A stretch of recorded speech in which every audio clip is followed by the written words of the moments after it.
Hello दोस्तों, जो भी स्टूडेंट रेलवे आरपीएफ कांस्टेबल की तैयारी कर रहे हैं, आपके लिए खुशखबरी है। खुशखबरी ये है कि आपकी जो एग्जाम डेट है वो जनवरी में है।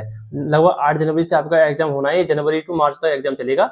इसमें फरवरी में तो कोई डेट नहीं दी है। फरवरी में पता नहीं एग्जाम कराएंगे या नहीं कराएंगे, इसका नहीं पता है। लेकिन आपका मार्च में भी पेपर दिया हुआ है। 8 जनवरी से आपकी डेट है आरपीएफ कांस्टेबल की, जैसा कि नोट से एक वीडियो वायरल हो रहा है उसके हिसाब से। तो आप अगर रेलवे आरपीएफ की तैयारी कर रहे हैं और अपनी तैयारी को बहुत अच्छा मजबूत करना चाहते हैं, तो आपके लिए मैं एक बेस्ट बुक के बारे में बता देता हूँ, जो कि चक्षु प्रकाशन की है।